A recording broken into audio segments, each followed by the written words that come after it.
সালাম আলাইকুম দর্শক, আজকের এই ভিডিওটা খুবই গুরুত্বপূর্ণ একটি ভিডিও। সম্পূর্ণ দেখার জন্য মান সম্মান ইজ্জত এটা আল্লাহর তরফ থেকে আসে, ক্ষমতা আল্লাহর তরফ থেকে আসে। তবে সেই ক্ষমতাকে লাড়াচাড়া করলে মাঝে মাঝে সম্মানিত ব্যক্তিও অসম্মানিত হয়। আর প্রসঙ্গ হচ্ছে নোবেল। আপনি মিয়ানমারের নোবেল লরিয়েট অং সান সুচির পরিণতি নিশ্চয় দেখছেন। কেউ কেউ বলছেন যে নোবেল লরিয়েটরা যখনই ক্ষমতায় যান তাদের শেষ পরিণতিটা কেন জানি ভালো হয় না। কোন পথে যাচ্ছে ডক্টর মোহাম্মদ ইউনূস? ওনার মিশনটা কি? কত বছর ক্ষমতায় থাকতে চান? এ নিয়ে যখন বিএনপি প্রশ্ন তুলছে, পাশাপাশি রাজনৈতিক অঙ্গন, বিশ্লেষক, সাংবাদিক অনেকেই ডক্টর মোহাম্মদ ইউনূসের ইন্টেনশন নিয়ে, ক্ষমতাকে ধরে রাখার ইন্টেনশন নিয়ে প্রশ্ন তুলেছেন, এমনকি মতামত দিয়েছেন। ডক্টর মোহাম্মদ ইউনূস 5 বছর ক্ষমতায় থাকতে চান, আর এটা তারই ইচ্ছা। এই কথা বলে আবারও সোশ্যাল মিডিয়াতে একটা লাড়া দিচ্ছেন আমাদের সকলের প্রিয় সাংবাদিক খালেদ মহিউদ্দিন ভাই। তিনি তার একটা স্টেটাসে একটা টক শোতে তিনি বলছেন যে ডক্টর ইউনূস 5 বছর ক্ষমতায় থাকতে চান, এটা আমি বিভিন্ন প্রচারণা থেকে দেখাতে পারি, যেটা তার ইচ্ছা।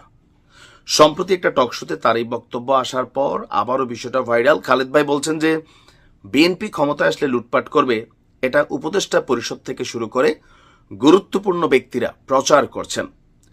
তারাই বিদেশিদের দেশে আনছেন, বিদেশিদের স্বার্থ দেখছেন। এগুলোর কোনোটা মিথ্যা? তিনি আরো বলে যে ডক্টর মোহাম্মদ ইউনূস কথায় কথায় বিগত সরকারের সাথে, মানে আওয়ামী লীগ সরকারের সাথে ভারতের সম্পর্কের কথা বলে। একটা চুক্তি আপনি আমাকে দেখান তো যেটা ডক্টর ইউনূস ক্ষমতায় আসার পরে ভারতের সাথে বাতিল করেছে এই 9 মাসে। ভাই একটা মনে হয় করছে, কয়েকদিন আগে দেখছি 250 কোটি টাকার একটা চুক্তি কি জানি বাতিল হয়েছে বা স্থগিত হয়েছে। আচ্ছা, তারপর তিনি বলছেন যে ভারতীয় স্বার্থের বিরুদ্ধে একটা সিদ্ধান্ত নিছে, না নেয় নাই। সীমান্তে এখনো গণহারে মানুষ মারতেছে, স্বরাষ্ট্র উপদেষ্টা চুরি পড়ে বসে আছেন, ডক্টর ইউনূস মুখে কলা দিয়ে বসে আছেন, উপদেষ্টারা, ছাত্র উপদেষ্টারা কথা বলছেন না, বাকি উপদেষ্টারা তো বলেনি না। এই যে সীমান্তে প্রতিনিয়ত আওয়ামী লীগের আমলে হয়েছে, এখন হচ্ছে না হচ্ছে, রিয়েকশন কি হচ্ছে? এই যে বাংলাদেশের আকাশে ড্রোন উঠতেছে ভারতের, আধা ঘন্টা থাকে, রিয়েকশন কি হচ্ছে? কিচ্ছু হচ্ছে না। শুধু একটা সেন্টিমেন্ট ব্যবহৃত হচ্ছে, এন্টি ইন্ডিয়া। এটা খাচ্ছে এই দেশে এখন, কারণ এখানে পাকিস্তান পন্থীদের এখন জনপ্রিয়তা, অথবা ধরেন প্রেম ভালোবাসা ভালো সরকারের সাথে জনগণের একাংশ পাকিস্তান পন্থীদের অবস্থানে আছে।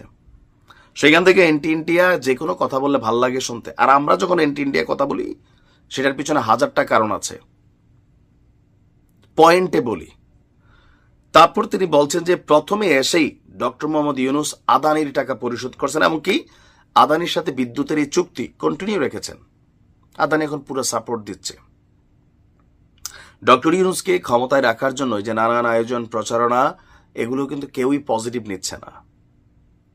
আবার ধরেন মেয়র ইশরাকের পদ নিয়ে আজকেও আসিফকে, তারপর হচ্ছে নাহিদকে কি পরিমাণ গালাগালি করা হচ্ছে নগর ভবনে, রাজপথে। এত কিছুর পরেও কেউ পদত্যাগ করে না। এই সরকারের মধ্যে কাউকে পদত্যাগ করতে দেখছেন? নো। নাহিদ এটা দলের স্বার্থে, তার ব্যক্তি স্বার্থে সে গেছে। আমরা মনে করি আমাদের পলিটিশিয়ানরা কেন পদত্যাগ করে না? আরে ভাই, সারা জীবন জেল জুলুম খাইটা, হুলিয়া খাইটা, রাজনীতি কইরা সারা জীবনে একবার এমপি হওয়ার চান্স পায়, সে পদত্যাগ করবে? আমরা ফ্রিতে পাই, এ করি না। এখন ডক্টর ইউনূসের এই মিশন নিয়ে জনমনেও কিন্তু সন্দেহের দানা বাঁধছে যে ডক্টর ইউনূস আসলে কি চান। কালকে কনক স্যারের একটা প্রোগ্রামে আমার দেশ পত্রিকার সম্পাদক যিনি আছেন তিনিও বলছিলেন যে ডক্টর ইউনূস কেন আসলে, মানে কবে তফসিল হবে, কবে নির্বাচন হবে, এই টাইমটা তিনি কেন বলছেন না? তার মানে ইচ্ছার ভিতরে খোট আছে। আর যেভাবে আন্তর্জাতিক অঙ্গনে তিনি তার বিএনপিকে কালার টালার করতেছেন, আওয়ামী লীগের তো দিনই শেষ, তাহলে বিরাজনীতি করুন।